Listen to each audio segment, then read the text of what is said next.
ഈശോയിൽ സ്നേഹം നിറഞ്ഞവരെ, നാം അധിവസിക്കുന്ന ഈ പ്രപഞ്ചത്തെ നാം ഇന്ന് കാണുന്ന രീതിയിൽ നിലനിർത്തുന്ന രഹസ്യമെന്താണ്? എന്തുകൊണ്ടാണ് ഈ പ്രപഞ്ചം ഇത്ര മനോഹരമായിട്ട് മുമ്പോട്ട് പോകുന്നത്? ഇതേക്കുറിച്ച് പല അഭിപ്രായങ്ങളും നമുക്ക് പറയാനുണ്ടാകും. ഈ പ്രപഞ്ചത്തെ നിലനിർത്തുന്നത് ബന്ധങ്ങളാണെന്നാണ് ചിന്തകർ പറയുന്നത്. ലയോ 14 മാർപ്പാപ്പ ആദ്യത്തെ ചാക്രിക ലേഖനത്തിൽ മഗ്നിഫിക്ക ഹ്യൂമാനിറ്റാസ് അതിൽ പ്രകാരം പറയുന്നുണ്ട്: a theology of communion in history. ചരിത്രത്തിലൂടെ ഇന്നും തുടരുന്ന ഒരു കൂട്ടായ്മയുടെ ദൈവശാസ്ത്രം. ഈ പ്രപഞ്ചം നിലനിൽക്കുന്നത് പരസ്പര ബന്ധങ്ങളിലാണ്. പരസ്പരം ആശ്രയിച്ചും പരസ്പരം പരിപോഷിപ്പിച്ചും സമർപ്പിച്ചും ഈ പ്രപഞ്ചത്തിലെ ഓരോ ചരാചരവും മറ്റൊന്നിനെ മുൻപോട്ട് പോകാൻ സഹായിക്കുന്നു. ഈ ബന്ധങ്ങളെ അടയാളപ്പെടുത്താൻ വളരെ കാൽപ്പനികമായ ഹൃദയഹാരിയായ അനേകം മാതൃകകളെ നാം ചൂണ്ടിക്കാണിക്കാറുണ്ട്. അതിലൊന്ന് അമ്മയും കുഞ്ഞും തമ്മിലുള്ള ബന്ധമാണ്. പിതാവും മക്കളും തമ്മിലുള്ള ബന്ധമാണ്.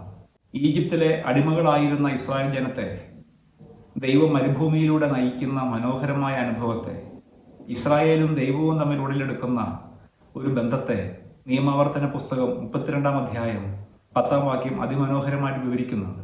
അവിടുന്ന് അവനെ മരുഭൂമിയിൽ ശൂന്യത ഓരിയിടുന്ന മണൽപ്പരപ്പിൽ കണ്ടെത്തി. അവനെ കൂട്ടിച്ചേർത്ത് ആശ്ലേഷിച്ച് കണ്ണിലെ കൃഷ്ണമണി പോലെ സംരക്ഷിച്ചു. കൂട് ചലിപ്പിക്കുകയും കൂടിന് മുകളിൽ പറക്കുകയും വിരിച്ച ചിറകുകളിൽ കുഞ്ഞുങ്ങളെ സമൂഹിക്കുകയും ചെയ്യുന്ന കഴുകനെ പോലെ അവരെ നയിച്ചത് അവിടുന്ന്. മരുഭൂമിയുടെ ശൂന്യതയിൽ ഇസ്രായേൽ ജനത്തെ കണ്ടെത്തുന്ന ദൈവം, ഒരു പിതാവ് തൻ്റെ പുറപ്പെട്ടുപോയ മകനെ കണ്ടെത്തി ആശ്ലേഷിക്കുന്നത് പോലെ ഇസ്രായേലിനെ ആശ്ലേഷിച്ച് കണ്ണിലെ കൃഷ്ണമണി പോലെ പരിപാലിച്ചതിൻ്റെ ഓർമ്മകളാണ് നിയമാവർത്തന പുസ്തകം പങ്കുവയ്ക്കുന്നത്. ഇതുപോലെ തന്നെ ഹൃദയഹാരിയായ മറ്റൊരു വിവരണമാണ് ജെറമ്യ പ്രവാചകന്റെ പുസ്തകം 31-ാം അധ്യായം 20-ാം വാക്യം. അവിടെ തൻ്റെ യൗവനത്തിലെ പാപങ്ങളെക്കുറിച്ച് വിലപിക്കുന്ന ഇസ്രായേലിനെ നോക്കി ദൈവം പറയും: എഫ്രായിം എൻ്റെ വത്സലപുത്രനല്ലേ, എൻ്റെ ഓമനക്കൂട്ടൻ, എൻ്റെ ഹൃദയം അവന് വേണ്ടി തുടിക്കുന്നു.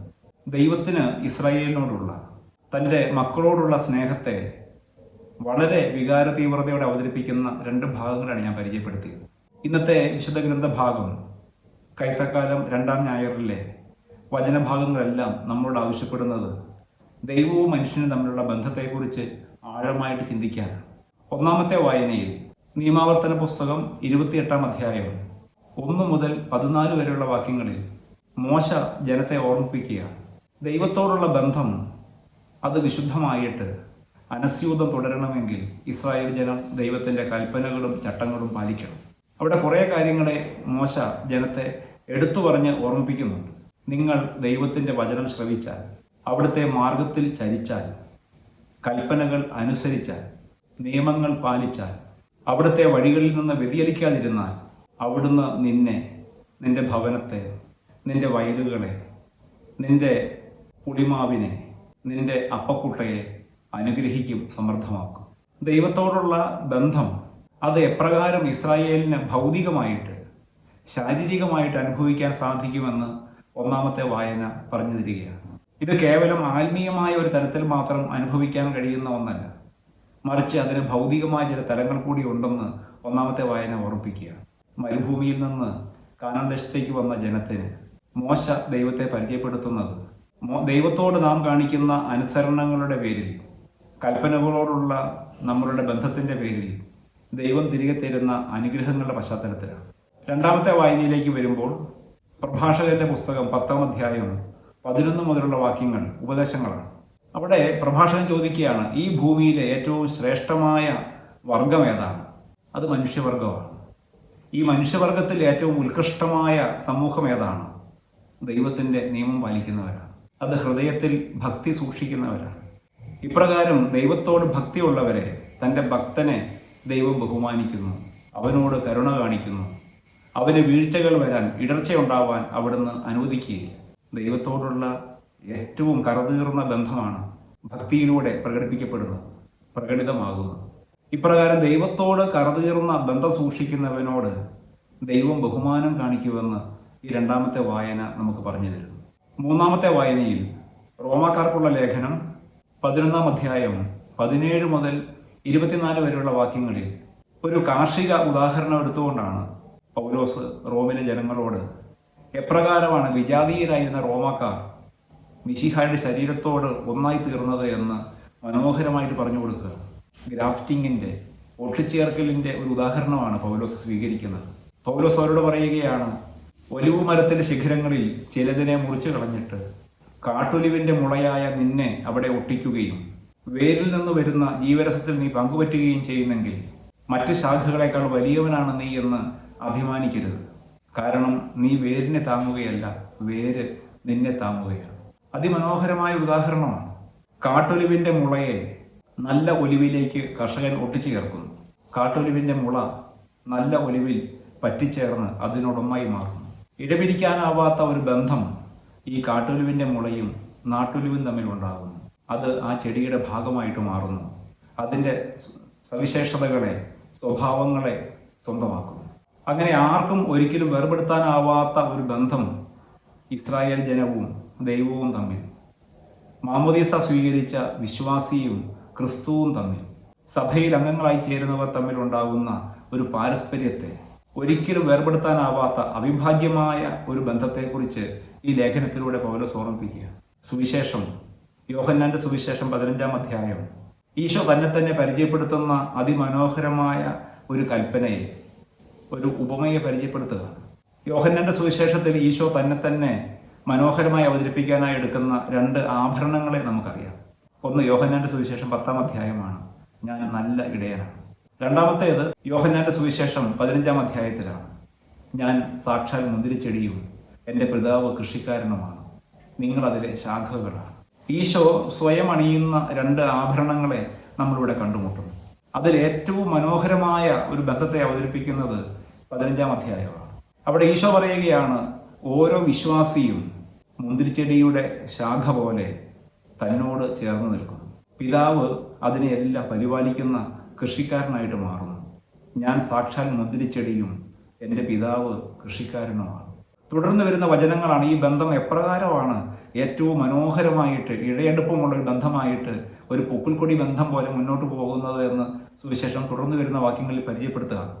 അവിടെ പറയുന്നുണ്ട്, എൻ്റെ ശാഖകളിൽ ഫലം തരാത്തതിനെ അവിടുന്ന് മുറിച്ചു നീക്കുന്നു, ഫലം തരുന്നവയെ കൂടുതൽ കായ്ക്കാനായി അവിടുന്ന് വെട്ടിയൊരുക്കുന്നു. നാം വർഷങ്ങളായിട്ട് കേൾക്കുന്ന ഒരു പരിഭാഷ ഇതാണ്. എന്നാൽ അല്പം വ്യത്യസ്തമായ മറ്റൊരു പരിഭാഷ കൂടി ഈയിടെ ശ്രദ്ധയിലേക്ക് വന്നു. അതിപ്രകാരമാണ്, എൻ്റെ ശാഖകളിൽ ഫലം തരാത്തതിനെ അവിടുന്ന് ഉയർത്തിക്കെട്ടുന്നു, ഫലം തരുന്നവയെ കൂടുതൽ കായ്ക്കാനായി അവിടുന്ന് വൃത്തിയാക്കുന്നു. 2 ക്രിയാപദങ്ങളാണ്.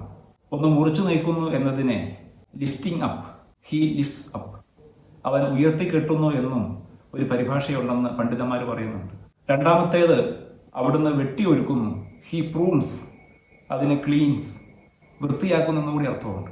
കർഷകർക്കറിയാം, മുന്തിരിയുടെ വള്ളികൾ മണ്ണിലൂടെ നിലത്തുകൂടി സഞ്ചരിച്ചാൽ അത് വേര് പിടിച്ച് മണ്ണിനോട് ബന്ധമുള്ളതായിട്ട് മാറും. അത് പിന്നീട് മുന്തിരിപ്പഴങ്ങളെ പുറപ്പെടുവിക്കില്ല. ബുദ്ധിമാനായ കർഷകൻ ഈ മണ്ണിലൂടെ ഇഴയുന്ന മുന്തിരി ശാഖകളെ ഉയർത്തി പന്തലിനോട് ചേർത്ത് കെട്ടും, വേലിപ്പടർപ്പിനോട് ചേർത്ത് വയ്ക്കും. മണ്ണിനോടുള്ള ബന്ധം, ഈ വേരുകളുടെ ബന്ധം വിച്ഛേദിക്കപ്പെട്ട് കഴിഞ്ഞാൽ അതിന് പിന്നീട് മുന്തിരിപ്പഴങ്ങളെ പുറപ്പെടുവിക്കാതെ തരവില്ല, അത് പഴങ്ങളെ പുറപ്പെടുവിക്കാൻ തുടങ്ങും. അപ്പോൾ മണ്ണിനോടുള്ള ബന്ധം വിച്ഛേദിച്ച്, അതായത് ചെടിയിൽ നിന്നും മാറി മണ്ണിനോട് ബന്ധം സ്ഥാപിക്കാനായിട്ട് ഓരോ ശിഖരങ്ങളും ആഗ്രഹിക്കുന്നത് സ്വാർത്ഥതയുടെ, തെറ്റിലേക്കുള്ള ഒരു വീഴ്ചയാണ്. ദൈവത്തെ വിട്ട് സ്വന്തമായ അസ്തിത്വം നേടാനുള്ള ഒരു ശ്രമമാണ്. അത് ഫലശൂന്യമായിട്ട് മാറും. ഉദ്ധിതനായ മിശിഹായെ വിട്ട് മീൻ പിടിക്കാൻ പോകുന്ന പത്രോസും കൂട്ടുകാരും രാത്രി മുഴുവനും അധ്വാനിച്ചിട്ടും ഒന്നും കിട്ടിയില്ലെന്ന് സുവിശേഷം സാക്ഷ്യപ്പെടുത്തുന്നതും ഇതേ പശ്ചാത്തലത്തിലാണ്. മിശിഹ എന്ന മുന്തിരിവള്ളിയെ വിട്ട് മണ്ണിനോടുള്ള മമതകളിലേക്ക് മടങ്ങുന്നവർക്ക് ഫലങ്ങളെ ചൂടാനാവില്ല. ചില ബന്ധങ്ങളെ, താൽക്കാലികമായ നശ്വരമായ ചില ബന്ധങ്ങളെ സൂക്ഷിക്കാനും സ്വന്തമാക്കാനും സാധിച്ചെന്ന് വരും. അനശ്വരമായ ബന്ധവും സമൃദ്ധമായ ഫലം ചൂടലും സ്വന്തമാക്കണമെങ്കിൽ ക്രിസ്തു എന്ന തായ്തണ്ടിനോട് ശാഖകൾ ചേർന്ന് നിൽക്കണം.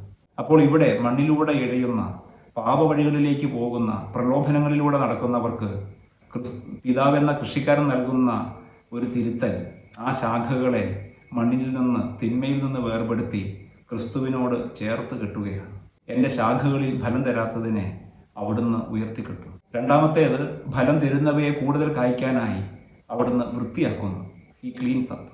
മാലിന്യങ്ങളിൽ കുളിച്ച ഒരു കുഞ്ഞിനെ ആ കുഞ്ഞിൻ്റെ അമ്മ കുളിപ്പിച്ച് വൃത്തിയാക്കുന്നത് പോലെ പുതിയ വസ്ത്രങ്ങൾ ധരിപ്പിച്ച് സുന്ദരനും സുന്ദരിയുമാക്കുന്നത് പോലെ എൻ്റെ ശാഖകളിൽ ഫലം തരുന്നവയെ കൂടുതൽ കായ്ക്കാനായി അവിടുന്ന് വൃത്തിയാക്കുന്നു. ഉണങ്ങിയ ഇലകളെ അവിടുന്ന് നീക്കുന്നു. ഉണങ്ങിപ്പോയ തുമ്പുകളെ അവിടുന്ന് വൃത്തിയാക്കുന്നു. അതുവഴി കൂടുതൽ ഊർജ്ജസ്വലതയോടെ ആത്മവിശ്വാസത്തോടെ മുന്നോട്ട് നീങ്ങാൻ ആ ശിഖരത്തിന് പ്രതീക്ഷകൾ സ്വന്തമാകുന്നു. പ്രിയമുള്ളവരെ, ദൈവവുമായുള്ള ബന്ധം എന്നും നിലനിർത്തിക്കൊണ്ടു പോകാൻ ക്രിസ്തു നിരന്തരം നമ്മൾ ക്ഷണിക്കുന്നുണ്ട്. അതുകൊണ്ടാണല്ലോ ഈശോ പറയുന്നത്, ജെറൂസലേം ജെറൂസലേം, തള്ളപ്പക്ഷി കുഞ്ഞുങ്ങളെ തൻ്റെ ചെറിയനടിയിൽ ചേർത്ത് നിർത്താൻ ആഗ്രഹിക്കുന്നത് പോലെ നിന്നെ ചേർത്ത് നിർത്താൻ ഞാൻ എത്രയോ വട്ടം ആഗ്രഹിച്ചു, എന്നാൽ നീയോ വിസമ്മതിച്ചു. തന്നിൽ വിശ്വസിക്കുന്നവർ തന്നോട് ചേർന്ന് നിൽക്കണം, താനുമായി ഒന്നാകണമെന്ന് ക്രിസ്തു ആഗ്രഹിക്കുന്നതിനെ ഇതിൽ മനോഹരമായിട്ട് വിവരിക്കാൻ സുവിശേഷത്തിനാവില്ല. മണ്ണിലൂടെ പടരാനുള്ളവരല്ല നമ്മൾ, ക്രിസ്തുവിനോട് ചേർന്ന് നിൽക്കാനുള്ളവരാണ്. പ്രലോഭനത്തിൻ്റെ ഏതെങ്കിലുമൊക്കെ വഴികളിലൂടെ നമ്മൾ അറിയാതെ ഇടറിപ്പോകുന്നുണ്ടെങ്കിൽ ദൈവാത്മാവ് നമ്മെ പ്രചോദിപ്പിച്ച് ക്രിസ്തുവിനോട് ചേർത്ത് നിർത്തും. നമ്മെ മണ്ണിൽ നിന്ന് വേർപെടുത്തി അവനോട് ചേർത്ത് കിട്ടും. നമ്മിൽ അവശേഷിക്കുന്ന തിന്മയുടെ കൊച്ചു കൊച്ചു സാന്നിധ്യങ്ങളെ അവിടുന്ന് തുടച്ചു നീക്കും. അന്ത്യത്താഴവേളയിൽ ക്രിസ്തു ശിഷ്യന്മാരുടെ പാദങ്ങൾ കഴുകിക്കൊണ്ട് പറഞ്ഞതുപോലെ, കുടി കഴിഞ്ഞവൻ ശുദ്ധിയുള്ളവനാണ്, എങ്കിലും അവൻ്റെ പാദങ്ങളിൽ പാപത്തിൻ്റെ പൊടി കണ്ടേക്കാം. അവയെപ്പോലും തുടച്ചു നീക്കുന്ന ക്രിസ്തുവിൻ്റെ ആ മനസ്സ്, അവനുമായിട്ടുള്ള ബന്ധങ്ങളിൽ എന്നും നിലനിൽക്കാൻ, ആഴപ്പെടാൻ, ഈ മണ്ണുമായുള്ള ബന്ധങ്ങളിൽ നിന്ന് എന്നും അകലങ്ങൾ പാലിക്കാൻ, ക്രിസ്തുവുമായുള്ള ഈ ബന്ധത്തിൻ്റെ ഫലമായിട്ട് മറ്റുള്ളവർക്ക് വേണ്ടി ഫലങ്ങൾ സമൃദ്ധമായിട്ട് പുറപ്പെടുവിക്കാൻ നമ്മൾ വിളിക്കപ്പെട്ടവരാണ്. എന്നും ക്രിസ്തുവിനോട് ചേർന്ന് നിൽക്കാനുള്ള കൃപയ്ക്ക് വേണ്ടി നമുക്ക് പ്രാർത്ഥിക്കാം. ദൈവം നമ്മെ സമൃദ്ധമായിട്ട് അനുഗ്രഹിക്കട്ടെ.